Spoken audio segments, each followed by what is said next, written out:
Hello students, स्वागत है आपका हमारे यूट्यूब चैनल क्रांतिवीर मैथमेटिक्स पर। तो कैसे हैं आप सभी? आशा करते हैं कि आप सभी अच्छे होंगे। देखिए, आज हम इस वीडियो में क्या डिस्कस करने वाले हैं, जैसा कि आप स्क्रीन पर देख पा रहे हैं, रो रिड्यूस्ड एक्लोन मैट्रिक्स। ये जो फॉर्म होती है मैट्रिक्स की, बहुत इंपॉर्टेंट फॉर्म होती है लीनियर अलजेब्रा में। सिस्टम ऑफ लीनियर इक्वेशंस को सोल्व करने के लिए ये बहुत ज़्यादा काम आती है। क्या होती है रो रिड्यूस्ड एक्लोन मैट्रिक्स? इससे पहले हमने अकेला रो रिड्यूस्ड मैट्रिक्स की डेफिनेशन भी पढ़ी है।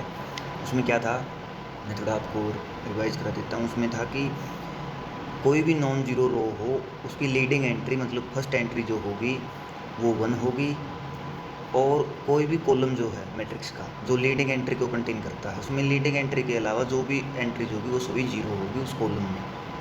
ऐसे ऐसे करके हमने कुछ किया था।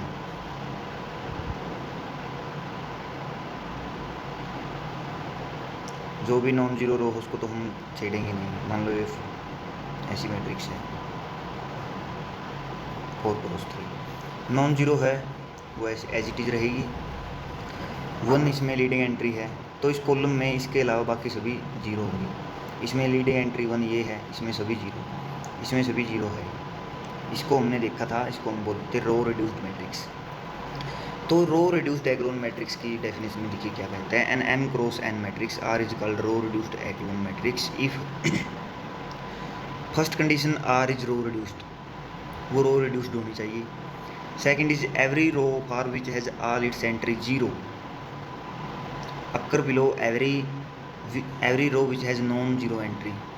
जो भी 0 रोज हैं, देखिए रो रिड्यूस्ड में हमने देखा था 0 रो को हम जहाँ पे वो है वहीं पे उसको रहने देते थे। But row reduced echelon matrix जब हम बनाएंगे तो हम इंटरचेंज ऑपरेशन के द्वारा इसको नीचे शिफ्ट कर देंगे। जो 0 रो है इसको बिल्कुल लास्ट में, जितनी भी 0 रोज हैं वो लास्ट में आएंगी। नॉन जीरो रो मतलब एटलीस्ट 1 एंट्री नॉन जीरो, वो 0 रोज के उसके ऊपर आएगी। तीसरी कंडीशन क्या है, see if row 1 R the non zero rows of R, ये आर नॉन जीरो रो हैं, and if the leading non zero entry of row i occur in column k i. Are हमारे पास non zero row है, ith row की leading entry जो है वो के आई column में हमने डिनोट कर दिया उस कॉलम को के आई से। के आई कौन सा कॉलम है जिसमें ith रो की लीडिंग एंट्री है। देन K1 K2 KR ये इस क्रम में होना चाहिए, K1 less than K2 less than KR, ऐसे उसको होना पड़ेगा। तो ये फुल एक्सप्लेन हम कर देंगे ये कैसे होता है। देखिए सबसे पहले रो रिड्यूस्ड होनी चाहिए, वो हमने पहले कर रखा है। रो रिड्यूस, उसमें कोई प्रॉब्लम नहीं है। सेकंड 0 रो जो होंगी वो सबसे नीचे आएंगी, उसमें कोई दिक्कत नहीं है। थर्ड में क्या कहता है कि आर हमारे पास मान लिया नॉन जीरो है, नॉन जीरो रो है आर, ये एक नॉन जीरो रो है, ये नॉन जीरो रो है, ये नॉन जीरो रो है। इसमें जो ith रो की लीडिंग एंट्री है वो के ith कॉलम में है। मान लिया फर्स्ट रो की सेकंड कॉलम में है, तो i बराबर 1, के आई बराबर 2, K1 2 हो गया। सेकंड रो की लीडिंग एंट्री मान लिया थर्ड में है। ऐसे ऐसे करके इसने बोला है कि जो फर्स्ट रो की जो लीडिंग एंट्री है जिस कॉलम में है वो छोटा होना चाहिए, मतलब उससे पहले आना चाहिए जिसमें सेकंड रो की लीडिंग एंट्री है। इसका मतलब ये कहता है, मान लिया हमारे पास ये थी, ये A11 है, यहाँ पे 0 है फर्स्ट रो में, और यहाँ पे 1 है, यहाँ पे बाकी कुछ भी है जो भी है मतलब। अब देखिए सेकंड रो की जो लीडिंग एंट्री होगी वो इसमें नहीं आ सकती। क्यों? क्योंकि रो रिड्यूस्ड है तो इसमें सभी 0 होंगे। ओके, और वो ये कहते हैं कि ये इसमें भी नहीं आ सकती, ये इसमें भी नहीं आ सकती, इसकी लीडिंग एंट्री जो है। इसकी डेफिनेशन बोलती है यदि ये इसमें आती है तो हम इसको भी इंटरचेंज कर देंगे, क्योंकि डेफिनेशन में बोला गया है फर्स्ट रो की लीडिंग एंट्री उससे पहले कॉलम में होनी चाहिए, सेकंड रो की लीडिंग एंट्री जिस कॉलम में है। तो सेकंड रो की लीडिंग एंट्री इनमें से किसी में भी आ सकती है, इसमें आ जी, इसमें आ सकती है, इसमें आ सकती है, इसमें किसी में भी। अब मान लिया सेकंड कॉलम की इसमें आ गई, सेकंड रो की लीडिंग एंट्री आ गई फोर्थ कॉलम में, अब जो थर्ड रो की लीडिंग एंट्री होगी वो ना तो इसमें आ सकती ना इसमें आ सकती। यदि इसमें आती है, मान लिया थर्ड रो की लीडिंग एंट्री भी यहाँ आ गई,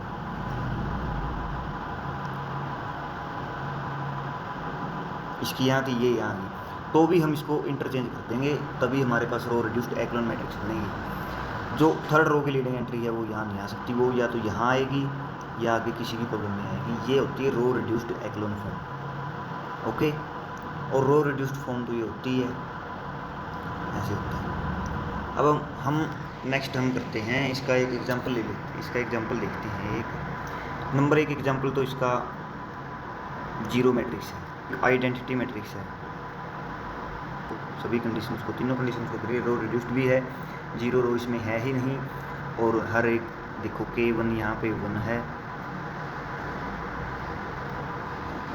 K1 1 है, लेस देन K2 2 है, लेस देन K3 3 है, 1 -3 0 1/2 0 0 1 2 और ये 0 0 0।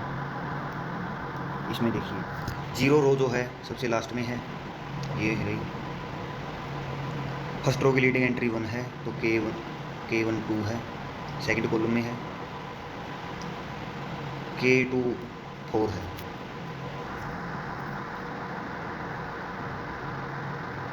ये हमारे पास, तो हम इसको बोलेंगे रो रिड्यूस्ड एक्लोन फॉर्म। अब हम नेक्स्ट हम एक थ्योरम देखते हैं, every m cross n matrix A is row equivalent to row reduced echelon matrix. देखिए जैसे हमने पहले लेक्चर्स में कर रखा है, हम किसी भी मैट्रिक्स को रो रिड्यूस्ड मैट्रिक्स में बना सकते हैं, और row reduced matrix, row reduced echelon matrix single matrix ही है, बस उसमें डिफरेंस है जीरो रो का, क्योंकि रो रिड्यूस्ड में जीरो रो कहीं भी हो सकती है, ऊपर भी हो सकती है सबसे, लेकिन रो रिड्यूस्ड एक्लोन में सबसे नीचे ही आएगी। वो हम इंटरचेंज ऑपरेशन लगा करके उसको हम कर सकते हैं। तो कोई भी mn मैट्रिक्स है, ए मैट्रिक्स है जो mn ऑर्डर की, m क्रॉस n ऑर्डर की, वो रो रिड्यूस्ड एक्लोन मैट्रिक्स के इक्विवेलेंट होगी, बाय एलिमेंट्री रो ऑपरेशन हम उसको कर सकते हैं। नेक्स्ट थ्योरम हम देखते हैं, if A is a m cross n matrix and m less than n। तो इससे पहले हम एक और छोटा सा एक्सप्लेनेशन करते हैं इस थ्योरम से पहले। वो क्या है, मान लीजिए हमारे पास एक मैट्रिक्स है A, वो रो रिड्यूस्ड एक्लोन फॉर्म में है, ये इसकी first row, second row, third row मान लीजिए, first column, second column, third column, fourth column मान लीजिए, ऐसा है। अब हम पहले रो रिड्यूस्ड मैट्रिक्स से हमने पहले एक्सरसाइजेज में सॉल्यूशन निकाले हैं, होमोजीनियस और नॉन होमोजीनियस सॉल्यूशन उसके, एक सिस्टम ऑफ इक्वेशंस के। हम होमोजीनियस सिस्टम ऑफ इक्वेशंस की बात करते हैं। ये मान लीजिए x1 x2 x3 x4,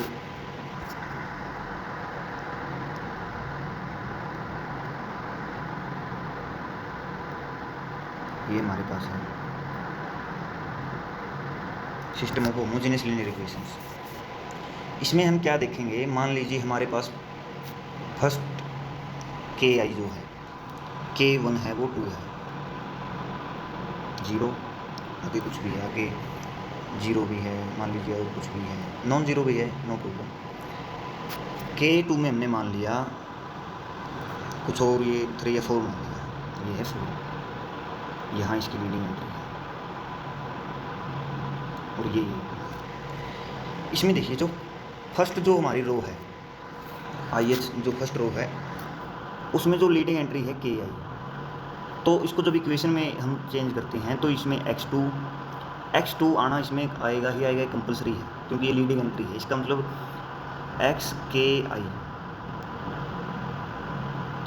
xki जो है ये वेरिएबल उसमें फर्स्ट इक्वेशन में आएगा ही आएगा। फर्स्ट इक्वेशन मतलब ith इक्वेशन में ये आएगा ही आएगा, बाकी कोई आए या नहीं है। क्योंकि देखिए फॉर एग्जांपल फर्स्ट में ही देखिए, फर्स्ट क्या बनती है, ऐसे बनती है x1 x2 plus x3 plus x4 = 0 बनती है, यदि हम इसको 1 1 ले लेंगे तो 1 1। अब इसी में देखिए फर्स्ट रो में हमारे पास x1 वेरिएबल आ ही नहीं रहा, तो हमें उसके ऊपर कोई कंडीशंस का कोई पता ही नहीं है। अब सेकंड रो में देख लीजिए, थर्ड रो 0 0 है, इसमें कोई भी नहीं आ रहा, ये कोई कंडीशन कोई सिचुएशन कोई कंडीशन दे ही नहीं रही है unknown variable x1 x2 x3 की। सेकंड रो में x1 x2 x3 आएगा ही नहीं, सिर्फ क्या आएगा x4 इज इक्वल टू 0। ये सेकंड इक्वेशन है, ये फर्स्ट इक्वेशन है। तो हमारे पास इससे हम क्या देख रहे हैं, मान लीजिए हमारे पास R नॉन जीरो रो रिड्यूस्ड एक्लोन मैट्रिक्स में, तो जो वेरिएबल हैं वो कन्फर्मली आएंगे, वो लीडिंग एंट्री पे ही आएंगे, मतलब एक्स के आई हमारे पास वेरिएबल होंगे जो कंडीशंस के साथ हमारे सामने आएंगे। अब एक्स रो 1 में देख लीजिए ये x3 या x4 है, रो 1 में ये आए या ना भी आए, कोई गारंटी नहीं है। जैसे x1 नहीं आया, ये भी क्या पता ना आए, रो रिड्यूस्ड है तो x4 तो ओबियसली नहीं आएगा, आए या ना आए, वो x4 इसमें आ ही नहीं रहा। लेकिन जो लीडिंग एंट्री वाली टर्म है के आई जो है एक्स के आई, वो आएगा ही आएगा। आर हमारे पास नॉन जीरो रो है और एक्स के आई, इसका मतलब R variable, R non zero row है, आर लीडिंग एंट्री होगी, तो आर लीडिंग एंट्री की जगह ये के आई पे होंगी। तो हमारे पास आर अननोन्स तो आएंगे ही आएंगे उस कंडीशंस में, उन इक्वेशंस में। अब बचते हैं टोटल n, हम यदि मान के चलें तो n में से बचेंगे टोटल n माइनस आर जो बच गए, उनकी वैल्यू को हम असाइन करके कुछ भी हम नॉन जीरो सॉल्यूशन निकाल सकते हैं उनकी वैल्यू को। अब यहाँ इस एग्जांपल में यदि हम देखें x3 x2 plus x3 is equal to 0, x4 is equal to 0, हमारे पास x4 0 आ गया, लेकिन x1 का हमें पता ही नहीं है। x2 is equal to minus x3 आ गया। अब माइनस x3 को हम कुछ भी लें और x1 को कुछ भी लें, तो इसके सॉल्यूशन में जो इसका जो सॉल्यूशन स्पेस हम लिखेंगे x1 x2 x3, x1 को हम कुछ भी ले सकते हैं, x2 को हम माइनस x3 लेंगे, x3 को x3 कुछ भी ले सकते हैं और x4 को हम 0 लेंगे, ये फिक्स है। तो हमारे पास इसमें x1 की वैल्यू हम 0 ले, 1 ले, 2 3 कुछ भी ले, इस पर फ़र्क ही नहीं पड़ता। जो उसी सिस्टम ऑफ इक्वेशन पे जिसकी रो रिड्यूस्ड एक्लोन फॉर्म ये है, उस पर कोई ये फ़र्क ही नहीं पड़ेगा, हम चाहे कुछ भी ले लें, ये हमारे पास सोल्यूशन स्पेस आ जाएगा। मैं दोबारा लिख देता हूँ, x1 माइनस x3 और ये x4 हमारे पास 0 है। यहाँ पे x3 कुछ भी ले लें, x1 कुछ भी ले लें, दो वेरिएबल तो ऐसे हैं, हम जो भी चूज़ करेंगे वो उसको करते हैं। यदि हम यहाँ पे इनको 0 चूज़ कर लें तो 0 भी आ जाएगा सोल्यूशन, यदि नॉन जीरो चूज़ कर लें नॉन जीरो। तो ऐसा है रो रिड्यूस्ड एक्लोन फॉर्म में ये होता है, मतलब यदि वहाँ पे n minus R, and R यदि छोटा है n से, नंबर ऑफ अननोन्स से r छोटा है, r मतलब number of non zero row यदि छोटी है, तो नॉन ट्रिवियल सॉल्यूशन भी बन सकता है, क्योंकि हमारे पास n माइनस आर जो नंबर ऑफ वेरिएबल बचेंगे उनको हम अपनी तरफ से कोई भी वैल्यू असाइन कर सकते हैं। नेक्स्ट थ्योरम इसी कंसेप्ट पे बेस्ड है। तो देखिए वो क्या कहता है, if A is m cross n matrix and m less than n, then the homogeneous system of linear equation ax to 0 has non trivial solution. इसके पास एक नॉन ट्रिवियल सॉल्यूशन होगा। कैसे होगा, प्रूफ देखिए इसका। हमारे पास मान लिया ये m क्रॉस n मैट्रिक्स है, n छोटा है n से, इसका मतलब नंबर ऑफ रो छोटी है, तो नंबर ऑफ नॉन जीरो रो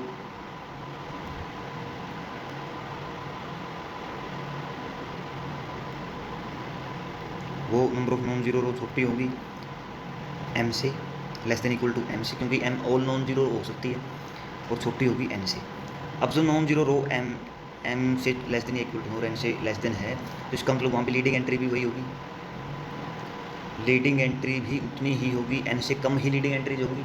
अब लीडिंग एंट्री m से कम होगी तो उतने ही वेरिएबल आ पाएंगे इक्वेशन में, उतने वेरिएबल तो आएंगे ही आएंगे, बाकी के वेरिएबल आए या ना आए। तो हमारे पास क्या बचेगा, ये मान लिया हमने r number of non zero row, और फिर r ही हमारे पास वेरिएबल आएंगे, तो जो n माइनस आर जो बचा वो ग्रेटर देन 0 होगा, क्योंकि n लेस देन ये r है जो वो लेस देन n है, और ये इंटीजर्स में बात होती है हमेशा, ये ऑर्डर जो है हम इंटीजर्स में बात करते हैं, तो ये इंटीजर होगा कोई भी, मतलब ग्रेटर देन 0 होगा, तो इसका मतलब n minus R greater than equal to 1 तो होगा ही होगा।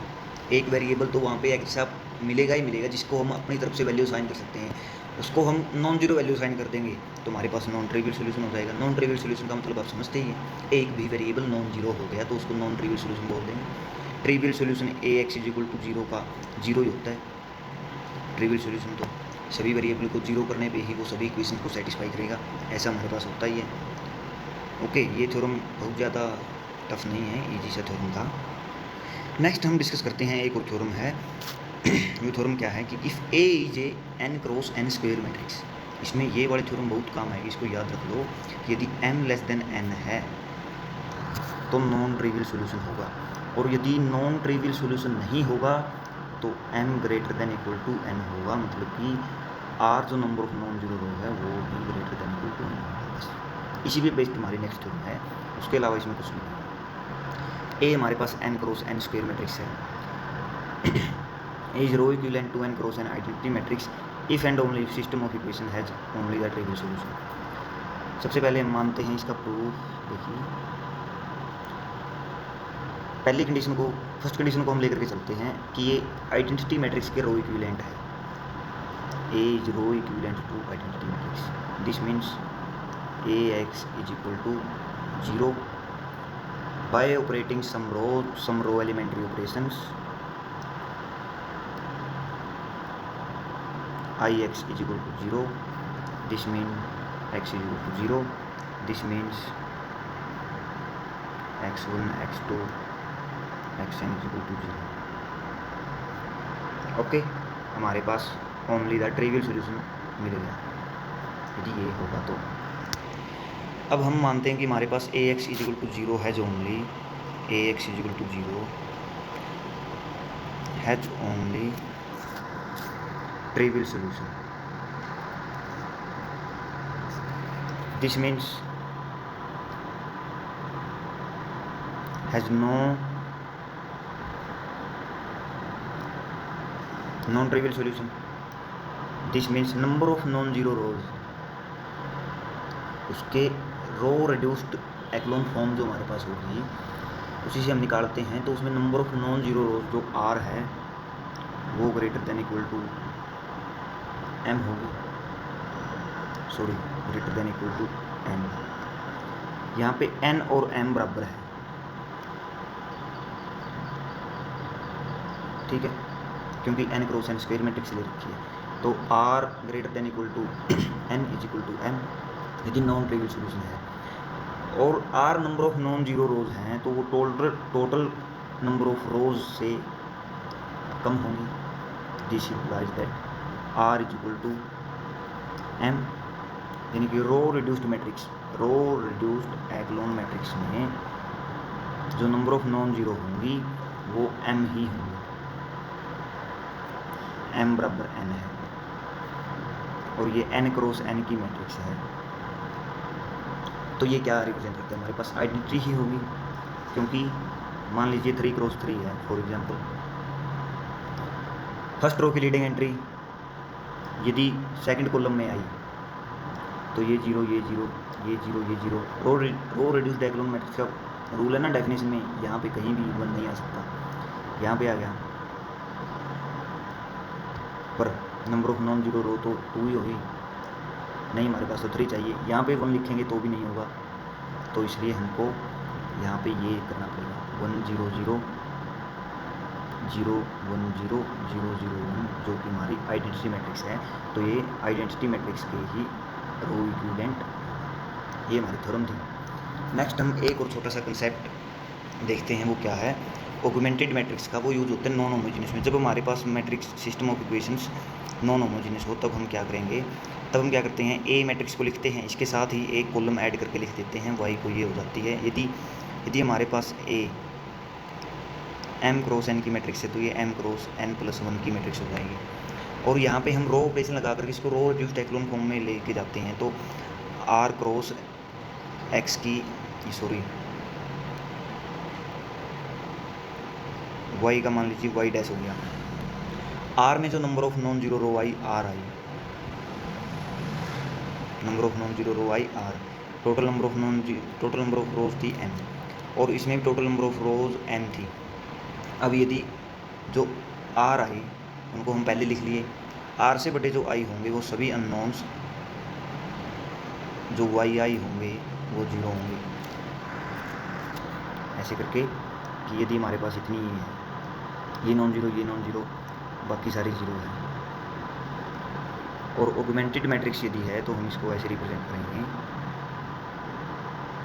यहाँ पे हम लिखेंगे या हम स्लैश लगा के लिख सकते हैं y1 डैश y2 डैश ऐसे करके yn डैश। अब जो हम इसको जब इक्वल, ये इक्वल की सिचुएशन में थे, हमारे पास ax इक्वल टू y है, तो ये जो 0 रोज के सामने वाले हैं ये तो ऑटोमेटिकली 0 ही आएंगे। तो वाई आई आर से ग्रेटर देन आई होंगे वो 0 आएंगे, और बाकी जो बचेंगे उनको हम जैसे नॉन होमोजेनियस के लिए करते थे m माइनस आर जो वेरिएबल बचे हैं उसके हिसाब से हम उसको वैसे ही सोल्व करेंगे।